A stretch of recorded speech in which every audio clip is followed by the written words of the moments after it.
안녕하세요.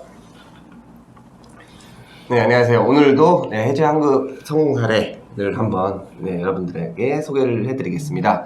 제가 먼저 한번 소개를 해드릴게요. 네. 용땡땡 고객님이시고요. 네. 그리고 보험사는 D땡땡 생명에 가입을 하셨습니다. 2018년도 11월 경에 가입을 하셨고요. 총 납입한 보험료는 840만원가량 납입하셨고요. 이거를 통해서 해지를 받은 해지 환급금은 290만원, 총 차액은 한 550만원 정도.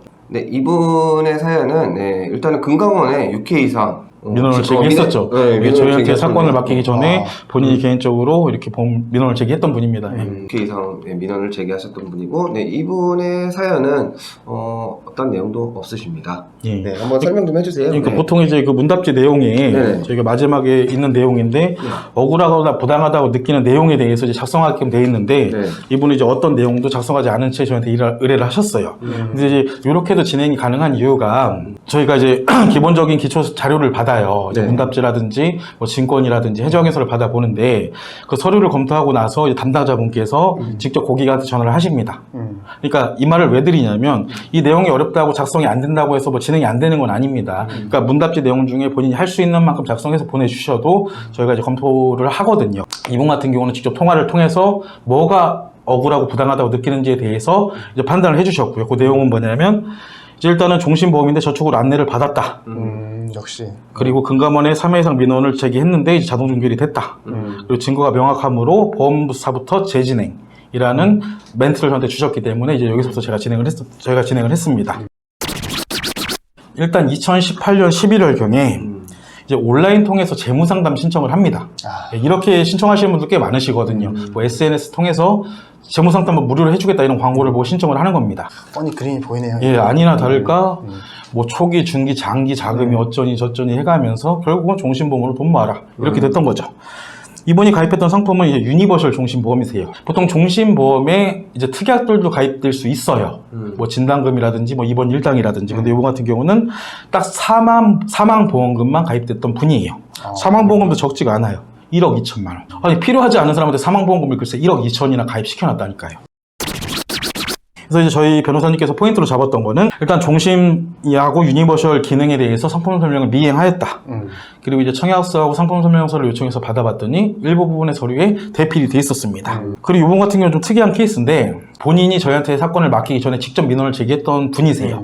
보험사에 한 번 넣었었고 금융감독원에 6회나 넣었었습니다. 그러니까 금융감독 민원이 뭐가 있냐면 민원을 3회 이상 제기를 하고 보험사에서 회신문을 2회 이상 발송을 하게 되면은 이제 자동 종결이라는 게 있는데 이건 뭐냐면 그 이후로는 민원을 넣어도 검토조차 하지 않습니다. 이분 같은 경우는 애시당초에 제가 안내를 드렸던 게 기억이 납니다. 그래서 본인이 이미 민원을 여러 수차례 제기하셨고 민원이 불송됐기 때문에 저희가 진행하더라도 확률은 좀 떨어집니다. 그렇게 해서 진행을 했었는데 다행히 이제 민원이 수용된 사례이고요. 중요한 포인트가 됐던 거는 유인물이었던 것 같습니다. 변호사님께서 서면에 이제 별지로 내용을 첨부하셨는데 제가 몇 가지만 좀 설명을 드려볼게요. 첫 장부터 딱 이렇잖아요. 중장기 저축이랍니다. 종신보험 가지고. 이게 기본적인 재무 상담을 해주는 사람들의 툴이에요. 뭐 소득이 어떻고 지출이 어떻고 부채가 어떻고 뭐 고정지출이 어떻고 이런 식으로 표를 작성을 하면서 중요한 거 해당 보험이 써있죠. 유니버셜 종신. 여기다가 보험료까지 적어놨으면서 중장기 저축이라고 표현을 했습니다. 이런 것들이 좀 명확한 증거가 된 것 같고요. 보통 재무상담사라고 본인들을 표현하는 분들이 있는데 재무상담사라는 직업은 저희 나라에 존재하지 않습니다. 재무 그 라이센스는 존재를 하는데 AFPK와 CFP라는 그 라이센스는 있어요. 재무상담을 하기 위한. 근데 중요한 건 재무상담사라고 왜 하냐면 보험설계사 이러면 조금 그렇잖아요. 아무래도 인식도 안 좋고. 그러니까 본인을 재무상담사라고 소개하는 경우도 많아요. 보험회사 소속인 것도 밝히지 않는 경우도 많습니다. 재무 설계를 해준다는 거를 빌미로 삼아서 그쵸. 종신보험이든 변액보험이든 가입을 시키고 수당을 받아간다. 그냥 종신보험에 대한 설명을 하는 것보다 이렇게 앞에서 뭔가를 해놓고 나서 결국은 이렇게 얘기를 하는 게 얘네 입장에서는 계약 체결할 확률이 높아지니까 재무상담을 미끼로 종신보험을 가입시키는 분들이 되게 많습니다. 그리고 이거도 보세요. 유인물이 재무설계. 자신의 소득 범위를 고려하여 소비와 저축을 합리적으로 설계하고 은퇴 후에 노후 생활까지 생애 주기별 재무 관련 목표를 세우고 이에 맞춰 자금 준비 등을 계획하고 실천하는 것. 사망보험금에 대한 얘기는 어디도 없다는 겁니다. 그래서 이런 유인물 등의 내용을 토대로 이제 민원 제기를 했고 단 1원의 손해도 없이 기납입 보험료 전부를 돌려받으신 사례입니다. 다행이시네요. 아까 제가 잠깐 봤는데 이분 제가 소득은 밝힐 수는 없지만은 소득 대비 가입된 보험료가 꽤 큰 비중이었어요. 그렇죠. 적지 않죠. 네. 이 고객들이 본인한테 부담됨에도 불구하고 이렇게 보험료를 내는 이유는 내가 납입하는 보험료 전부에서 수익이 발생하고 이제 머지않은 시점에서 이제 목돈을 손에 쥐겠다는 그런 희망 때문에 이렇게 보험료를 내시는 거거든요. 사회초년생이실 때 뭐 가입을 하거나 아니면 조금 자리 잡기 시작하셨을 때 가입을 했을 텐데 그렇게 낭비한 돈을 못 돌려받는다. 그러면은 저 같아도 진짜 열받아서 금융감독원에 민원 제기하고 그러셨을 것 같아요. 그러니까 이분도 보세요. 6회나 제기했다는 게 쉽지 않습니다. 왜냐하면 뭐 글을 작성하다 안 그러면 뭐 말로 민원을 넣든 본인은 계속 스트레스 받아가면서 왜 했냐면은 억울하니까예요. 예. 내가 진짜 알고 가입했는데 이제 해지하려고 보니까 손해가 발생하니까가 아닙니다. A씨 당초에 잘못 알고 가입했고 목적성이 다른 걸 알았기 때문에 억울함을 해소하기 위해서 이제 보험사에 민원을 넣었더니 아니나 다를까 이제 불수용이죠. 그러니까 아 그래 내가 할 수 있는 거는 이제 금융감독원밖에 없다. 계속해서 문을 두드린 겁니다. 근데 금융감독원은 보험회사 계속 회신문 내용만 보험회사 편만 들어준다는 얘기죠.